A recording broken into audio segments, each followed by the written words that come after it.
Oke, Assalamualaikum warahmatullahi wabarakatuh. Salam swastiastu, namo buddhaya, salam kebajikan. Kenalkan nama saya Didi, saya dari Prodi KPKN angkatan 2020. Pada kali ini saya akan menjelaskan materi tentang pendidikan alternatif di Indonesia. Seperti tugas saya di mana kuliah mengambil ilmu pendidikan dengan dosen Bapak Iman Sofan MPD. Kita di sini akan sharing-sharing ya tadi bareng-bareng mengenai tentang definisinya, bentuknya, dan pula pertimbangannya tentang pendidikan alternatif di Indonesia.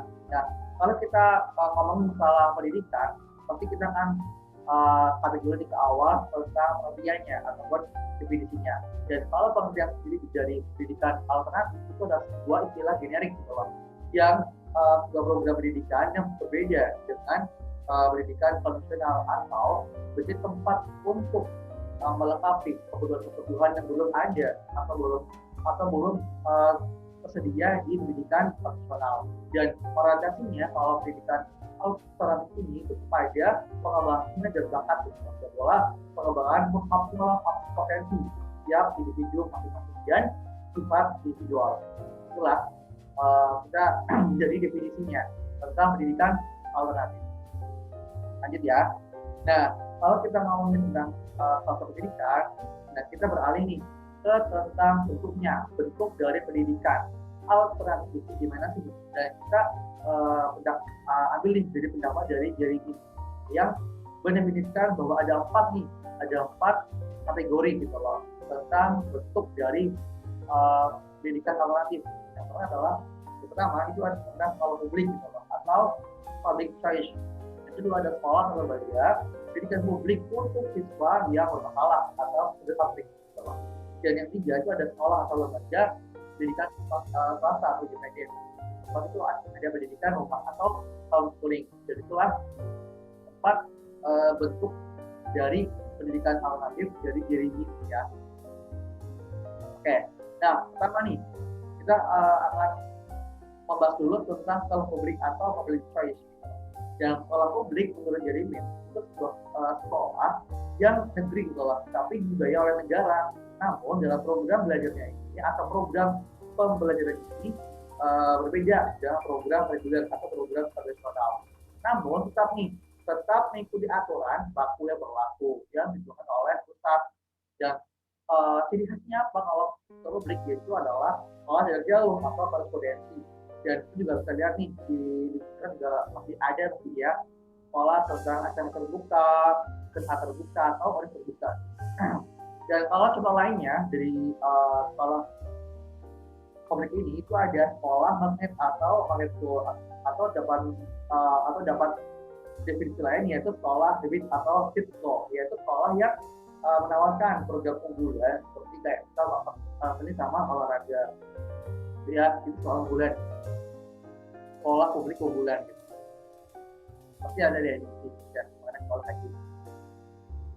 Yang kedua itu ada sekolah atau lembaga pendidikan untuk siswa yang bermasalah gitu, atau student public. Nah, kalau kita ngomong tentang siswa bermasalah, itu bukan hanya ngomong tentang yang nakal, yang boleh tidak. Jadi ada banyak definisi tentang siswa bermasalah. Kalau kayak kita satu nih, kalau siswanya itu gil kelas karena lama belajar atau tidak males atau yang lainnya, itu termasuk tipe yang bermasalah. Yang kedua, nakal atau mengganggu lingkungan.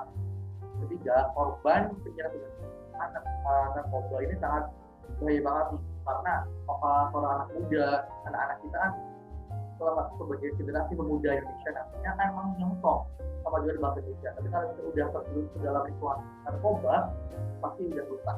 Dan itulah yang dengan hadirnya sekolah lembaga tidak bermasalah dapat memperbaiki keadaan anak-anak bangsa gitu.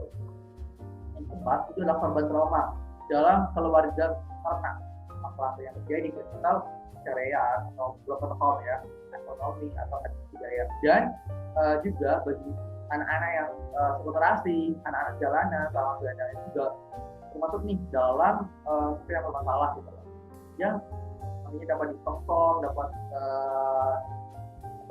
kondisi tentang pendidikan.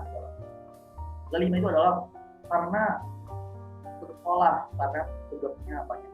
Kalau kita lihat emang masih banyak sih sekolah anak-anak itu masih sekolah, kalau karena pola biayanya, karena lingkungannya, karena tidak didukung oleh keluarga dan lain sebagainya lah.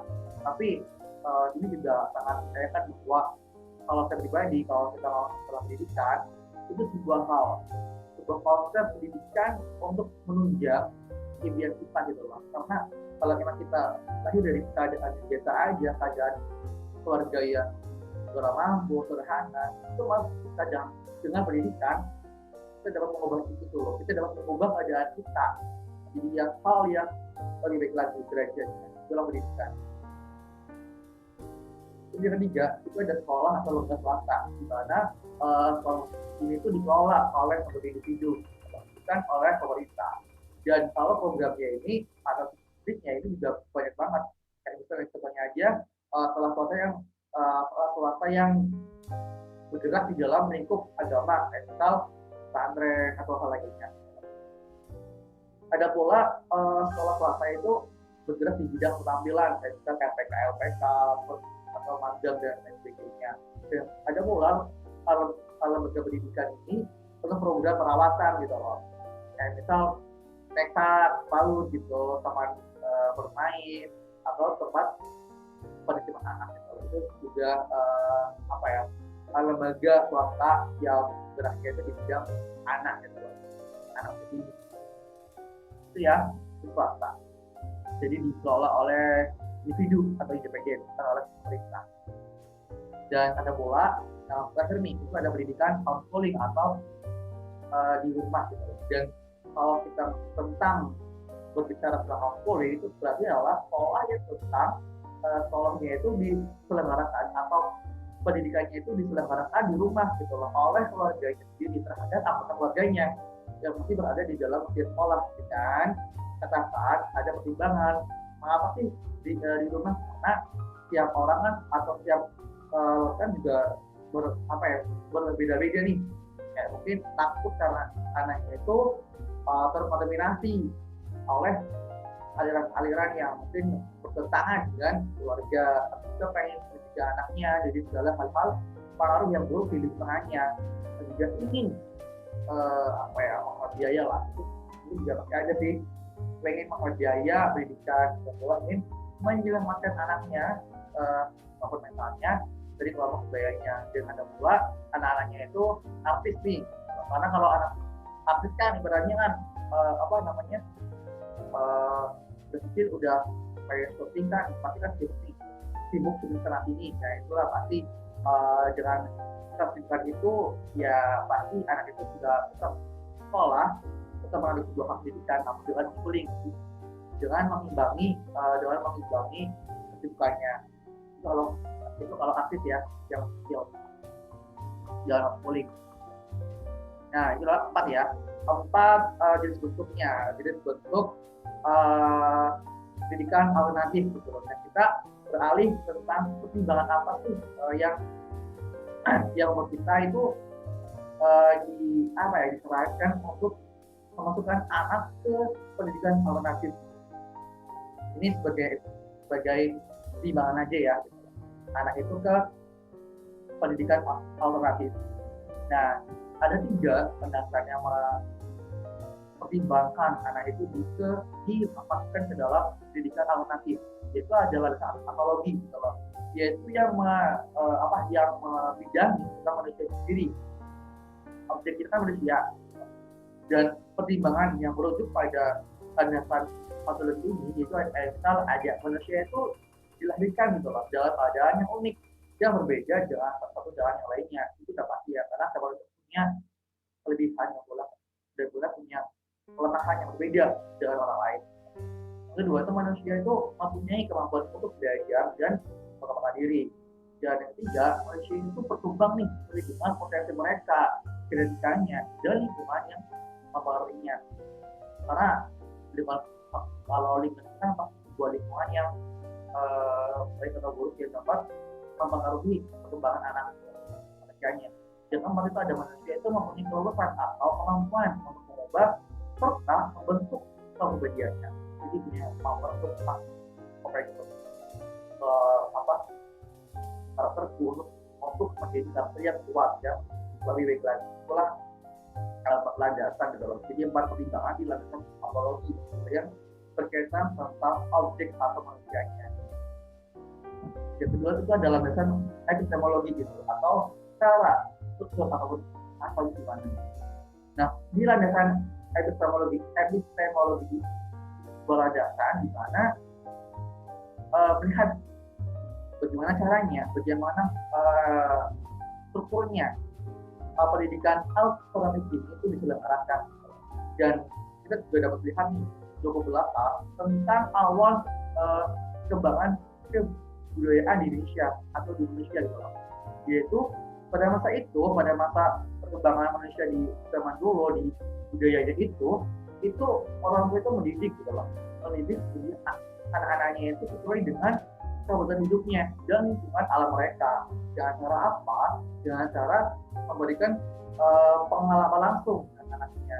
Itulah konsep dari ataupun cara pendidikan dulu itu dilakukan dengan melihat awal kembangan kebudayaan manusia.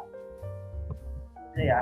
Dan terakhir adalah dasar arkeologi atau melihat manfaat ketika objek itu diterapkan atau dimasukkan ke dalam pendidikan alternatif. Dan kita juga dapat melihat ke awal lagi bahwa orientasinya apa sih kalau pendidikan alternatif itu kepada pengembangan potensi bakat dan minat dan pula keterampilan yang dimiliki oleh anak itu. Dan ketika anak itu bisa memilih ataupun terjun ke dalam pendidikan alternatif ini, itu dapat memilih program pendidikan yang mereka ingini, yang mereka ingin tekuni gitu loh. Sehingga dia dapat mengembangkan potensinya itu yang ada pada dirinya seoptimal mungkin. Dan outputnya apa sih? Output dari ketika anak itu di dalam lingkup pendidikan alternatif ini itu adalah dapat mewujudkan anak itu yang sebagai diri yang problem solving, belajar mandiri, mengembangkan potensi mereka, baik juga mereka menjadi lebih efektif atau aktif untuk mencari bantuan dari orang lain bila mengalami kesulitan belajar. Setelah outputnya, manfaatnya ketika objek itu dimasukkan ke dalam pendidikan alternatif, menjadi insan yang dapat mengoptimalkan kemampuannya, potensinya dengan maksimal. Gitu ya, itu tiga landasan yang mempertimbangkan untuk memasukkan anak-anak itu ke dalam pendidikan alternatif. Oke, mungkin saja yang dapat saya sampaikan. Mohon maaf apabila ada kesalahan kata terkait dalam menyampaikan materi. Saya mohon maaf. Terima kasih. Jazakumullah khairan katsir. Wassalamualaikum warahmatullahi wabarakatuh.